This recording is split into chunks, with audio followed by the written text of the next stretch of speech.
நமஸ்காரம். இன்றைக்கி குரு பூர்ணிமா அப்படின்னு வாட்ஸ்அப்பில் குரூப்ஸில் தனித்தனியாலாம் க்ரீட்டிங்ஸ் வர ஆரம்பிச்சிடுச்சு. குரு பூர்ணிமா அப்படின்னு என்ன விஷயம் அப்படின்னு பார்த்தோம் அப்படின்னா, வேத வியாசருடைய பிறந்த நாள் அப்படின்னு இந்துக்களும், அப்புறம் புத்த மதத்தை சேர்ந்தவங்க புத்தர் முதல் அவரது ஆன்மீக சொற்பொழிவு சாரநாத்தில் பண்ணினார் அப்படின்னும், ஜெயினர்கள் அதுக்கு ஒரு காரணம் வச்சு அதை கொண்டாடுறாங்க அப்படின்னு ஆக மொத்தத்தில் இந்துக்கள், புத்தர்கள், ஜெயினர்கள் இவங்க 3 பேரும் இந்த நாளை சிறப்பாக கொண்டாடுறாங்க. குரு அப்படின்ற வார்த்தைக்கு என்ன அர்த்தம் அப்படின்னு பார்த்தோம் அப்படின்னா, கு அப்படின்றது இருள் அப்படின்னும், ரு அப்படின்றது நீக்குபவர் அப்படின்னும், இருளை நீக்குபவர் தான் குரு அப்படின்னு அர்த்தம் கொடுக்குறாங்க. காஞ்சி மாசாமி தெய்வத்தின் குரல்னு அது படிச்சிருக்கிறேன். இப்போ நிறைய பேர் அதை சொல்ல ஆரம்பிச்சிருக்கிறாங்க. அதுதான் அர்த்தமாக கூட இருக்கலாம். இப்போது என்ன சிந்தனை எனக்கு இருக்குது அப்படின்னு பார்க்குறப்போ, அந்த காலம்னா குரு அப்படின்னு குருகுலம் அப்படின்னு எல்லாம் வச்சுருந்தோம் நாம். இன்றைக்கி வெள்ளைக்காரனுடைய கல்விகள் எல்லாம் நமக்கு வந்து குரு அப்படின்றவங்க நின்றுக்கிட்டு இருக்கிறதும், மாணவர்கள் அப்படின்றவங்க உட்கார்ந்துக்கிட்டு இருக்கிறதும் இந்தியன் எஜுகேஷன் சிஸ்டமே கிடையாது. This is a British system where the teacher stands and the student sits. The student is the master here and the teacher is the slave. அடிமைகளாக ஆசிரியர்கள் நிற்பதும் மாணவர்கள் உட்கார்ந்துக்கிட்டு இருக்கணும். இதில் எங்கே குருன்றதுக்கு அர்த்தம் ஏதாவது இருக்குதா? இல்லை அந்த இருளை நீக்குபவர்களாகத்தான் இவங்கெல்லாம் நம்ம கல்வியெல்லாம் கற்றுக் கொடுத்துக்கிட்டு இருக்கிறோமா? Having completely deviated and got an opposite view of what is teacher, what is student, இப்போ போயிட்டு நாம் வந்து குரு பூர்ணிமா அப்படின்னு சொல்லிட்டு இன்றைக்கி இருக்கிற இந்த வெள்ளைக்கார கல்வியில், மெக்காலே கல்வி திட்டத்தில் நாம் போயிட்டு குரு பூர்ணிமா, ஹாப்பி குரு பூர்ணிமா அப்படின்றதுல எனக்கு எந்த உடன்பாடும் கிடையாது. ஃப்ராங்காக சொல்கிறேன். நான் நிறைய விஷயங்கள் அப்படி தான் நம்ம பண்ணிக்கிறோம். உமன்ஸ் டே அப்படின்னு சொல்லிட்டு செலிப்ரேட் பண்ணிகிட்டு இருக்கிறது எல்லாமே. ஸோ அந்த காலத்தில் குரு குலத்தில் பண்ணுறதில் குருவோடையே வாழ்ந்து அந்த குருவுக்கு அந்த இருள் நீங்கி இருந்தார் அவர்.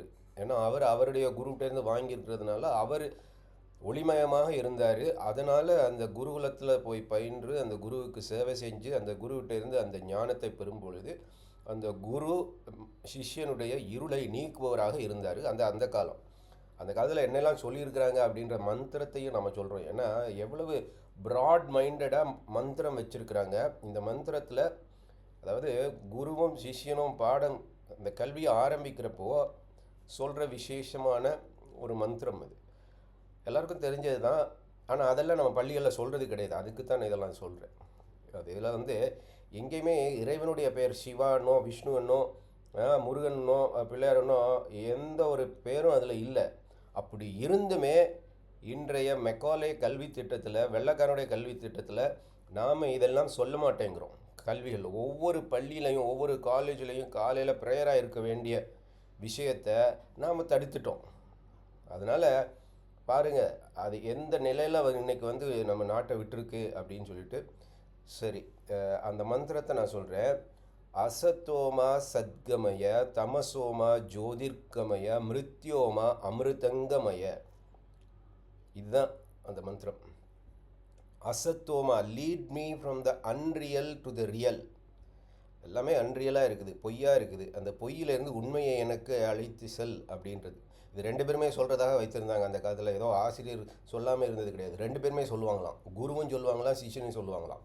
அந்த பாடம் அந்த கல்வி ஆரம்பிக்கிற டைமில் அதுக்கு 2வது வரி, தமசோமா ஜோதிர்கமய, lead me from the darkness to the light.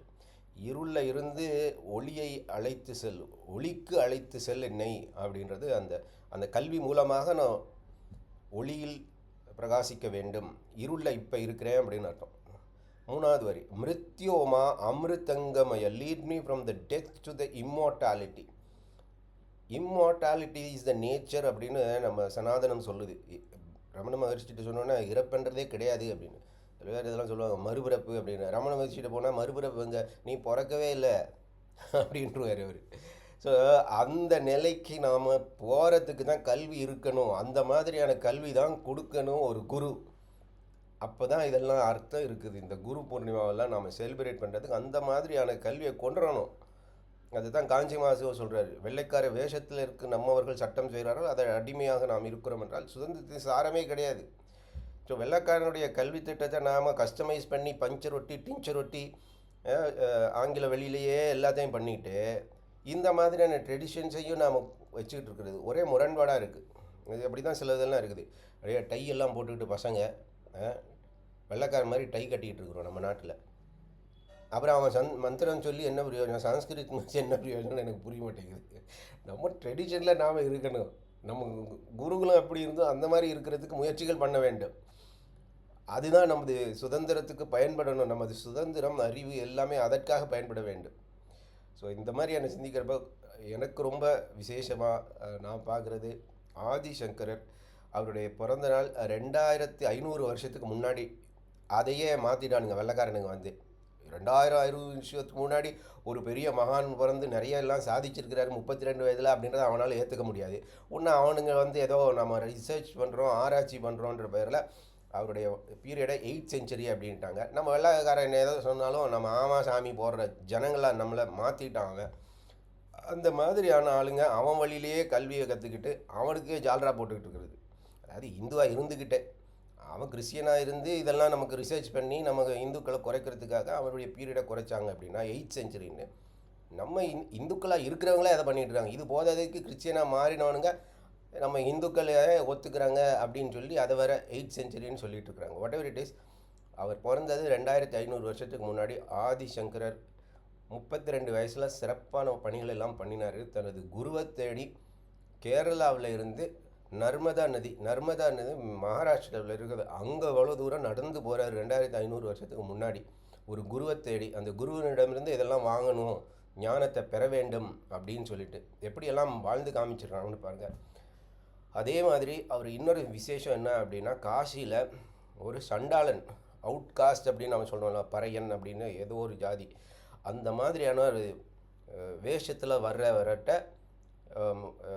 ஆதிசங்கரோ இல்லை ஆதிசங்கருடைய சிஷ்யர்களோ விலகு அப்படின்னு சொல்கிறப்போ இந்த நாய்களோட வர்றாங்க. இது சோமாசி மாறனுடைய வாழ்க்கையில் வருது, நாய்களோட வர்றாரு சோமாசி. அதே மாதிரி ஆதிசங்கருடைய லைஃப்லேயும் நடந்திருக்கு. காசி விஸ்வநாதர் அந்த மாதிரி வேஷம் போட்டுட்டு வந்து அப்போது ஆதிசங்கரர் அவருடைய கேள்விகள் அந்த சண்டாளனாக வந்த விஸ்வநாதர் கேள்வி கேட்குறாரு, ஆத்மாவிலேருந்து எப்படி நான் விலக முடியும் அப்படின்னு சொல்லிட்டு.